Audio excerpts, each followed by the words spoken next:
Assalamu alaikum, everyone, and welcome to another dinner break series. This dinner break series is actually really special. It's a special dinner break series because I'm actually coming to you from Islamabad, Pakistan, and I'm going to share with you a little bit about how Pakistan has, in a lot of ways, changed my life. So I'm going to tell you a special story tonight. It's going to take you, I probably won't take the full hour, but maybe I will. And Dr. Ajaz, thank you for welcoming me. And I just want to say hi to everyone who has said hello to me as well. I do want to talk about biosafety. Biosafety, in essence, as a practice for laboratorians to work safe around biological agents. But it's so much more than that. As many of you learned, if you were and did have a chance to experience a training with us and part of the family, you know that biosafety was just simply a sideshow, that we really talked more about you and about what it was like for you to live a happy life, a safe life, kind of a fulfilling life, and what you did. That biosafety was really the second piece, and we really had a chance to focus on many of you. Well, there's so much to be proud of. I have to tell you, the first experience that I had with Pakistan was with the 52-week program, ASM. For those of you that know Jason Rao and Jessica and Ali Taylor, these individuals, I have to be honest with you, I would not have ever had a chance to serve Pakistan through ASM had it not been for them and their trust and their faith in me. We started the 52-week program out as just kind of a one and done show. We would bring people into Dubai or Jordan and have a presentation, and then got the idea that maybe we can actually service individuals in Pakistan remotely for long periods of time.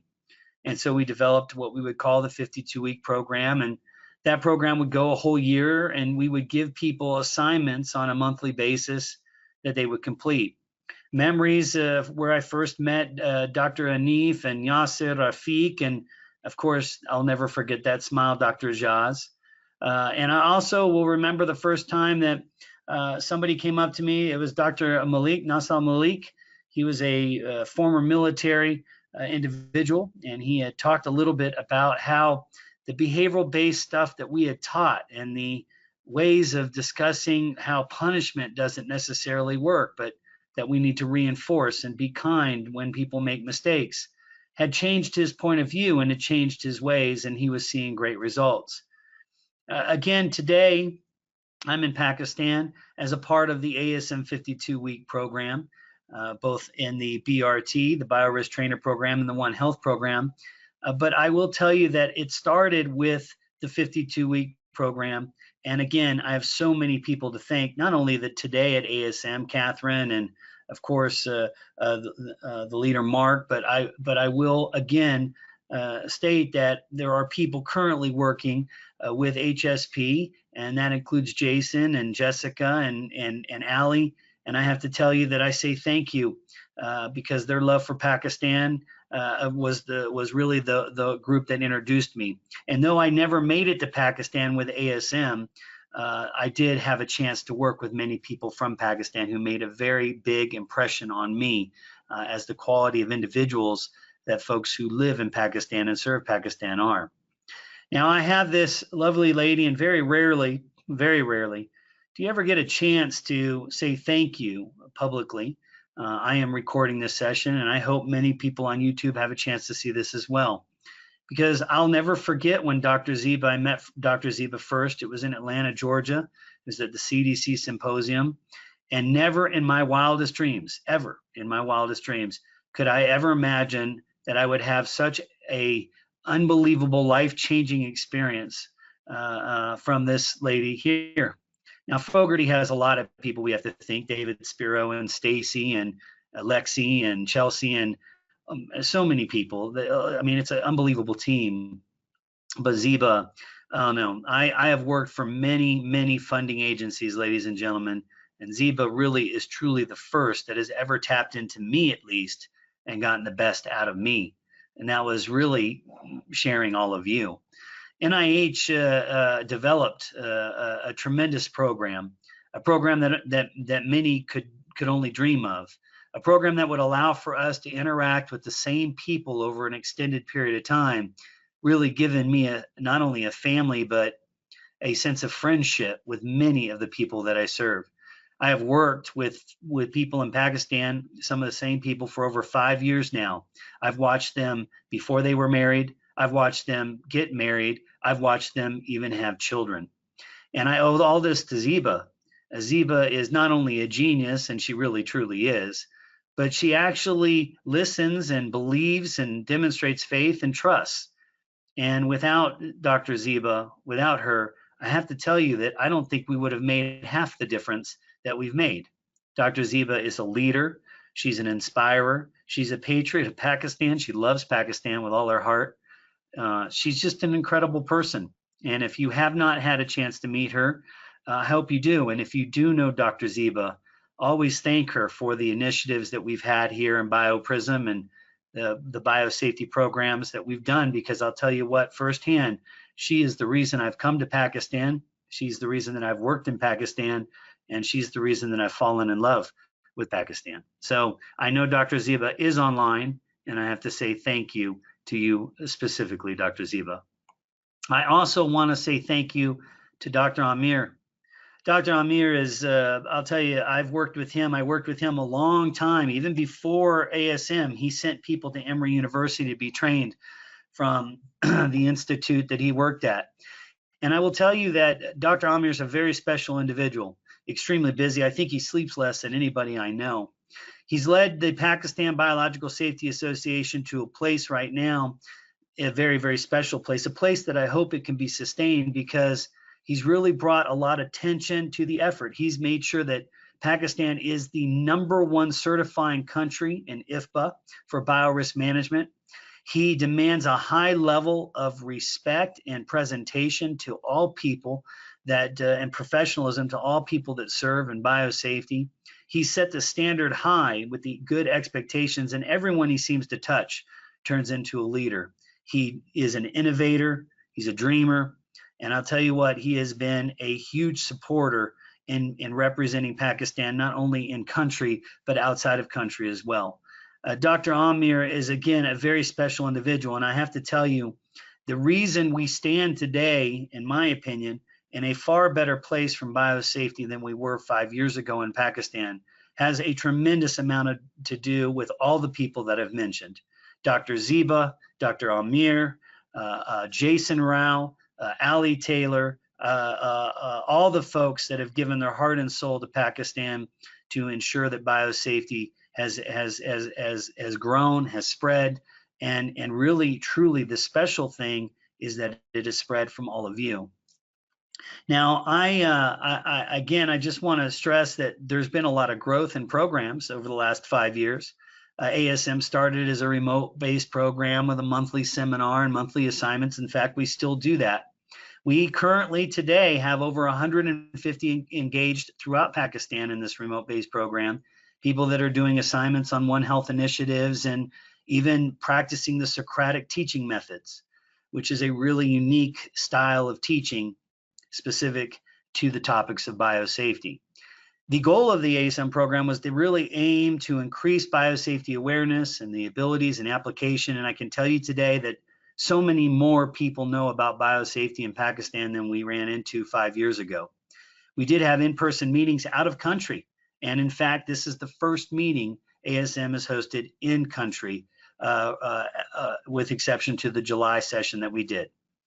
Now the One Health training program and the BioRisk trainer program using the Socratic methodologies are currently being used. And this program will end in December of 2019. But we're hopeful. We will remain hopeful. Where Allah closes one door, other windows open. And where there is a will to serve and work in Pakistan, we will find a way. It may not be immediate, but we will find a way. I know that I will return to Pakistan simply because it is a new home for me. That is for sure. When you look at NIH Fogarty, again, so many people to thank, so many people to thank. Dr. Ziba was a genius, and you have to understand, most people before the BioPrism and ASM workshops were doing seminars where it was a one and done approach. You would come, there would be a large group meeting, you would meet somebody one time, and then that would be it. It would be over. Well, Dr. Ziba really had a great idea, and I know she would shake her head and say it was everybody's idea because she's that way. But Dr. Ziba endorsed an idea that would allow for us to start with a group of individuals, select the best of those individuals, bring them back to focus on public speaking skills, not necessarily biosafety. So you have to understand how big of an idea this was. See, people want to train in biosafety and biosecurity, but what they don't understand is that if we just do a one and done conference, a one and done show, it doesn't give any skills, nor does it increase capacity for people in country to do it for other people. Well, Ziba had this vision. We would start with the wet workshop. We would then find the best of the best, and then we would provide a public speaking workshop, find the best of the best then, and then we would do a train the trainer workshop where I would not necessarily be a trainer. I would sit back and I would observe Pakistan trainers training other Pakistanis and individuals, and it worked well. And it worked so well, ladies and gentlemen, that we went through 6 generations of trainers. And I can honestly say we have trained hundreds. And here's the special gift about Dr. Ziba. She's from Pakistan, so she knows all sorts of aspects within Pakistan. And so I can tell you as well that we have trained people from all over Pakistan, all regions, all provinces, and we have heard many different languages. And again, it's very special. And in my opinion, I have worked, not too long, 25 years in public health. This program is a gold standard. It is the way you bring biosafety or some other topic to country, because right now Pakistan has way more capacity than it ever did in biosafety. And in fact, it has some of the best trainers in the world. And I vouch for that. I absolutely do. They are trained in public speaking, leadership, behavioral-based biosafety, and they have technical skills that are way above average as a scientist and a microbiologist. So again, very, very special program that was rolled out, and very big part of it. And I have to share with you, I don't have many regrets in life, but in 2004, I was awarded, along with Emory University, what we call an NIH-NIAID grant, which allowed for me to train people around the world in biosafety for 10 years, from 2004 to 2014. When that program closed and the money ran out, I had made a big mistake professionally. I had made the program all about me, which meant that when the money ran out, there was no capacity outside of me to train like I trained at Emory University. I was sad. I have to be honest with you. I was really sad because I thought the program had died. I thought, well, there it goes. No money, no program, and now there's not really much I'm going to be able to do in biosafety. I can now attest to you now that there are at least 50 people in Pakistan that if I were to die today, they could easily carry the torch and train you in ways that I have trained them and do it in a phenomenal way. Meaning, not only did Dr. Ziba bring a great program and FIC bring a great program to you guys, but FIC helped me live a regret that I had. They allowed for me to teach other people what I do. And I'm so very proud to sit and watch and witness people train with the same enthusiasm and with the same strategies that I do as well. So again, with great gratitude, I continue to thank everyone that has allowed me to work with anyone in Pakistan. Now, I do have to acknowledge someone very special, Dr. Saima. This is her sister Heba and myself. Now, Dr. Saima is an incredible person. I met her. She's a Gen 1 trainer. She's been absolutely committed since day one. She's been a friend. She's been someone I can rely on and somebody I can trust. And she even gave the concept of BioPrism. It was a very humbling and honoring award that she gave to me. But she said, Sean, you came, and with Dr. Ziba and FIC's goal, the light hit you and it shined onto 7 people like a prism. And that became our model and the name of our program. For every one person we train, we expected you to return home and give that training to 7 different people. That BioPrism program exists. I know that there's a book out today on it. I know that there's a book in Urdu that's coming out in BioPrism as well. I also know there's a BioPrism curriculum that's coming out. And I want you to know that there's a YouTube channel that has a lot of videos featuring some of the BioPrism instructors. Either way, I just want to let you know that Dr. Saima had a long and hard road. She's been up and down, has dedicated so many hours and such hard work to this program. I'm telling you again, we stand on the shoulders of giants, and I'm telling you that again, biosafety and these programs are successful, not because of the content, not because of the money. It's because of the heart and soul of the people that have served. And again, I can't thank enough people. Okay, I can't thank enough people. I have over 3,000 pictures in 5 years, and I can't put all the pictures in a slideshow. So trust me, if your picture's not here, I'm talking about you as well, if you're part of the BioPrism family. Now, I want to start at the very beginning, though, because I want you to see the change in me. You see, ignorance is the lack of information or knowledge. And again, I am very fortunate because I have been blessed with knowledge. I am no longer ignorant. When Dr. Ziba first talked about going to Pakistan, this was what I had known about Pakistan. It was a very scary place. It made me very nervous. I didn't know if people would want to hurt me because of my beliefs or who I was, how I looked. I didn't know even if they wanted to listen to me. And I took a leap and prayed and took a great deal of faith because I was very nervous. And Dr. Ziba, she coddled me.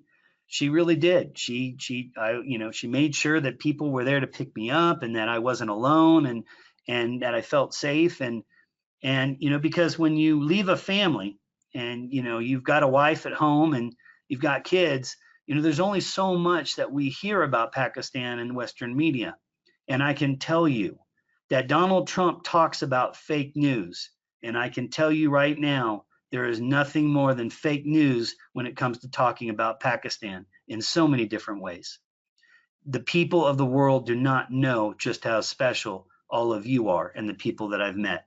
So you have to understand that the first time I came to Pakistan, I was scared. I couldn't sleep. There was a lot of things that I was very worried about. And as my trips began to go and go, I began to learn so much. I began to learn a tremendous amount. When I asked you to fill out an application to come into this program, meaning I asked you to fill out an application to attend this program, I asked you if you had received the training, had this training had an impact on you. Dr. Nawaz wrote a beautiful thing that summarized my goal, meaning before I came to Pakistan, I really truly prayed to try and discover what Allah wanted me to do while I was in Pakistan. And though biosafety was going to be the content that we were going to feed people, that was what people were coming to the table for, I had to have a table that we were going to go to. And so I decided that what I would do is I would try to inspire people, that I would find individuals that may be experiencing a rough patch in life or having a tough time, and try to get them to shift an attitude and change who they were, not from the outside, but from the inside. During that first meeting in Gen 1, I met all sorts of people who were struggling, and it was really special because I had a chance to serve them. Dr. Nawaz, in this statement here, it was September 2018, when I was trained by Sean in the Train of Trainers workshop organized by PEPSA, and boom, I don't know what happened, but those 5 days were the most transitioning phase of my life. Now, I have to tell you that Dr. Nawaz is not the only one that has said this. I have coached people from Pakistan who have gone through some really rough times. I have been by people's side as they've cried and teared up over life's many challenges. Today, I continue to pray for people like Dr. Adnan's wife, Seta, who is struggling with cancer and going through chemotherapy. I pray for people in Pakistan all the time because life does get tough, and it's not always just about biosafety. So the goal that I had in coming to Pakistan was, yes, to teach biosafety, but it was also to make a difference in people's lives. And so in doing that, I received a gift. I received a very special gift from all of you. And again, I wish that I could show you the 3,000 pictures that I had, but that's not going to be possible. The first thing that I learned about Pakistan is that the people are personable and friendly and funny. They actually are inquisitive. They want to know about you. They have questions for you. They're not angry or mad or marching around. And again, I know it seems so ignorant of me to say these things, but the image and the perceptions that existed were there. And so learning from you in Pakistan has been wonderful. I cannot tell you, you truly are, in all the places that I've been in the world, truly, truly are the most friendly culture that I've ever met. You really are. You care. You see how people feel. You question how people feel. You're extremely personable with your expressions, with your comments. And yes, Dr. Saeed continues to this day. In fact, today, multiple times today, Dr. Saeed has made me laugh many times, as have many other people. I learned that Pakistan and the people are beautiful. I mean, absolutely beautiful. No matter what they choose to wear, whether they wear a head cover or whether they wear a full scarf or whether they wear nothing, they're just beautiful. Their hearts are beautiful. They're extremely kind and conscientious and very, very considerate. Very considerate. There wasn't a day that goes by where I'm not offered tea or something to eat or a place to sit, anything. They just go above and beyond. And you can tell just in the images, and this one caught my heart. They're just beautiful, beautiful, beautiful. I can't describe any more than that. I am blown away. I've said it publicly once in a newspaper and it was published, and I'd say it again. I have never seen the dedication and commitment and the hardworking levels that I have seen in this country. I just haven't seen it. There have been people that have given up personal leave, family time. There are people that have given up work. I mean, I can't tell you the sacrifices that people have made just to come and attend or facilitate training programs. The dedication, I'm talking working until 1 a.m. in the morning several times to enter data so that we could see it in the morning or to go through evaluations. And yes, even during the public speaking courses, there would be participants that would stay up till 1 a.m. practicing their presentations and getting ready for the next day. I have never witnessed such dedication and commitment to it. I have never. I mean, if anybody who ever funds programs is listening to this, I can tell you that Pakistan has demonstrated behaviors beyond what I have ever witnessed in any other country when it comes to dedication, hard work, and commitment. You have represented your country extremely well, and you've represented yourself very well professionally. It has been an honor to witness this because it is quite impressive. I also have to acknowledge that people in Pakistan that I ran into were extremely organized logistically. PEPSA is unbelievable. The ability to travel hundreds of people, to arrange hotels, food, transportation, and to do it with a smile and to do it with energy the way they did. They're organized, polished, professional. Again, unmatched. The logistics would be a logistical nightmare for anybody, and yet PEPSA seems to just do this with great ease. And I know it's not easy. I know Shiroz and Lazar and beautiful Mashal, and I have to acknowledge Sophia and Fukan and let's see if am I forgetting Javid. I mean, I'm telling you, unbelievable professionalism. the ability to organize and logistically plan, to pass out money for per diems, to make certificates, print course materials, organize workshops. Again, remember when I was mentioning those pillars? You have Dr. Ziba and FIC, you have Dr. Amir, you've got SIMA, you've got PEPSA, you've got all, listen, the success came from all of you in Pakistan. It came from unbelievable organization, professionalism, and a polished approach to training. It really is. Any training program, the mean or the reason for success, it starts with the administrative support team. And I'm telling you, again, unmatched anywhere I go. I want to tell you that I learned that people in Pakistan are brave, extremely brave, willing to try things that are new, willing to try things maybe that are in contrary to what they've always learned, willing to take a risk. This picture is a picture, in my opinion, of someone who demonstrated tremendous courage and bravery. This is Amber, and she was extremely nervous when she first became a presenter, a facilitator. And I challenged her. Most people will come up and say, I want to do public speaking. What do I need to do? And I say, well, you got to get up and do speaking. Come on, let's go. You got to volunteer.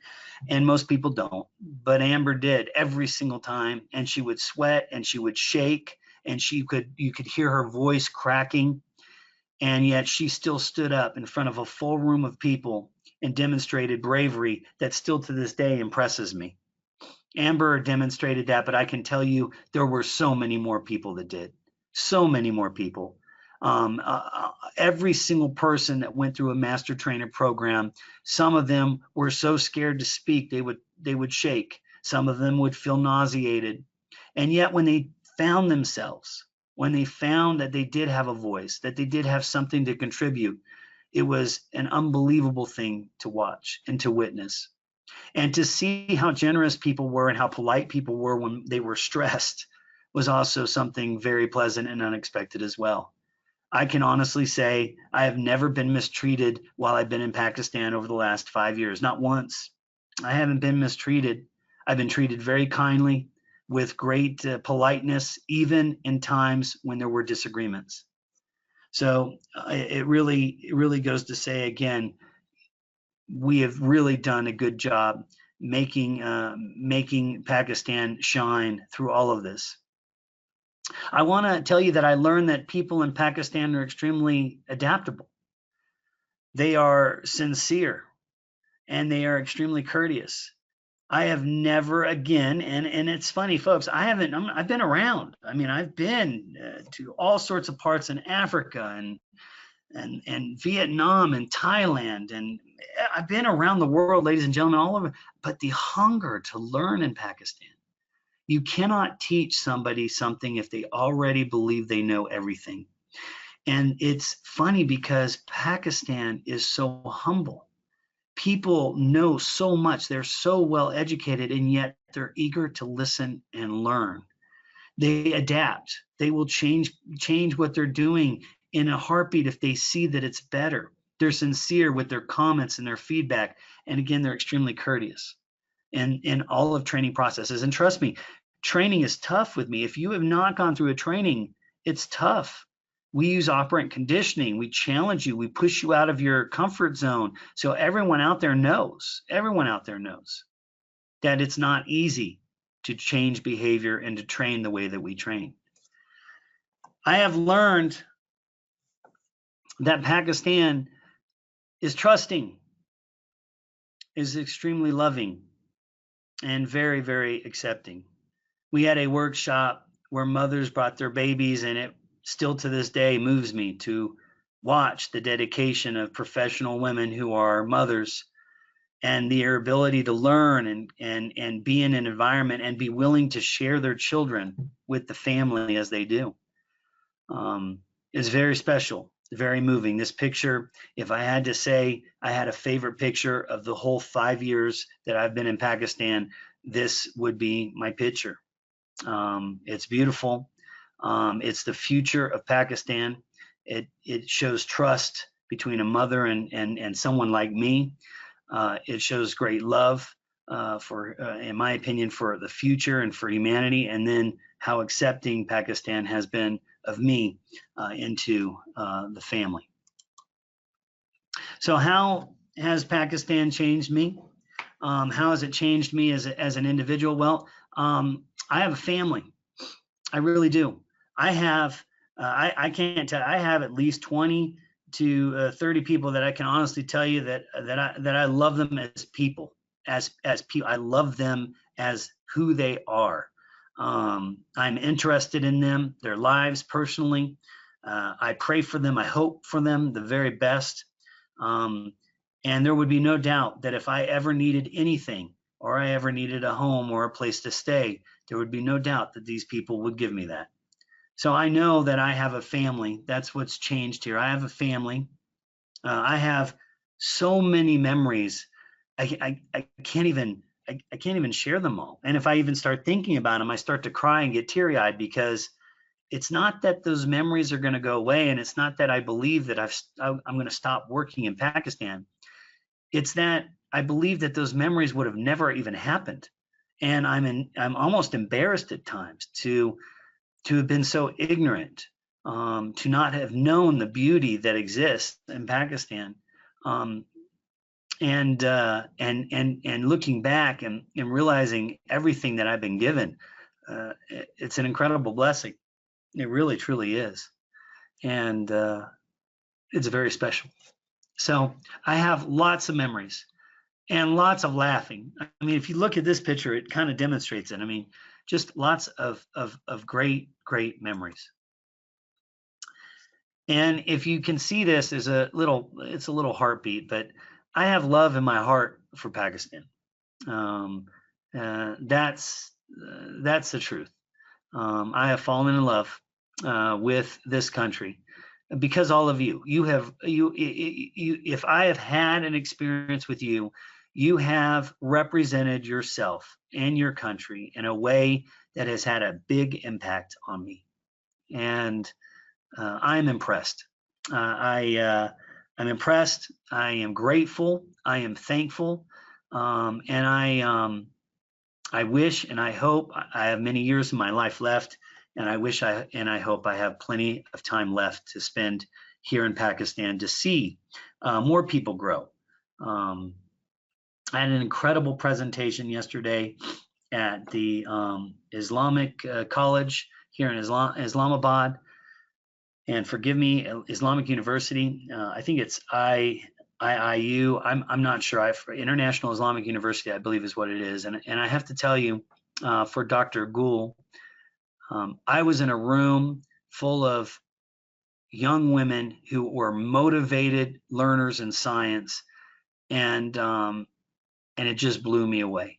It blew me away. I was kind of starting to feel like maybe I don't have much left to offer in Pakistan, because I've trained so many people they can train. You know, I don't really have much to offer, but in this empty room, or this full room of young scientists who are in college, it's clear that if you want to start making a difference for the future of Pakistan, you really do have to start going to the universities and start talking to the young scientists about safety. There's a market there, there's a need there, and yesterday with Dr. Gul, it was an absolute pleasure to serve that university as well.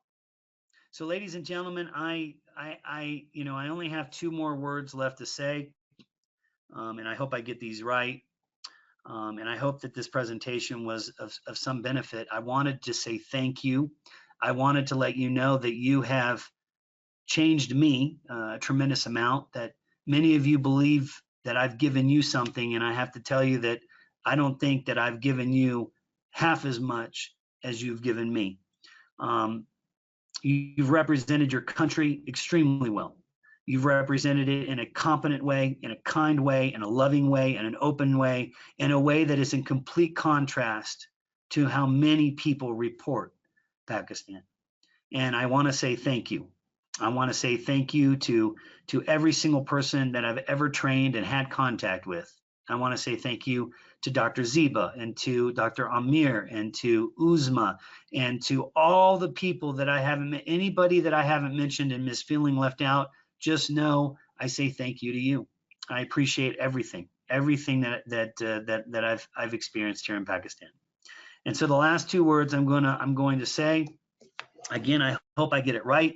Dr. Ziba, start praying for me right now. But I want to say Pakistan Zindabad. Pakistan Zindabad, Pakistan Zindabad, inshallah.